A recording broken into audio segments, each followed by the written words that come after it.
দর্শক, এই মুহূর্তে আছি আমি একটা মরিচের জমিতে। তো আপনারা মরিচের বর্তমান বাজার অবশ্যই জানেন, অনেক চড়া, প্রায় 200 টাকার ওপরেই আপনার এটা পাইকারি। তো আপনারা যারা মরিচ চাষ করেছিলেন, অনেক কষ্ট হয়েছে অবশ্যই। প্রথমে অনেক বৃষ্টি হয়েছে, তো গাছ সবাই রাখতে পারেনি। তো যাদের ছিল, যাদের গাছ অনেক ভালো হয়েছে, তারা এখন মানে লাভজনক একটা অবস্থানে আছেন। তো মরিচের খুব একটা এখন ফল নাই, তো যার কারণে হয়তো বা দাম বেশি। তো প্রচুর পরিমাণে ফুল আছে দেখতে পাচ্ছেন। তো এটা যখন ফুল থেকে ফলে পরিণত হবে, তখন দাম হয়তো বা একটু কমবে, বাট তারপরে অতটা কমবে না। ওইরকম মরিচ এখন আর নাই। তো যারা মরিচ চাষ করে তাদের প্রচুর ধৈর্য থাকতে হয়, কারণ অনেক সময় দেখা যায় মরিচের এই গাছ হয়ে উঠতে অনেক সময় লাগে, প্রায় 2 মাস 2.5 মাস পরে এখানে ফল আসে, বা তারও বেশি সময় ক্ষেত্রে তাদের জমি অনুযায়ী একটু বেশি সময় লাগতে পারে, আরও বেশি সময়।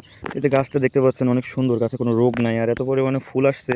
তো আশা করা যায় এই মরিচ চাষ করে এবার তো কৃষক অবশ্যই লাভবান হচ্ছে। আশা করা যায় আরও অনেক লাভবান হবে, সামনে আরও ভালো বাজার যাবে।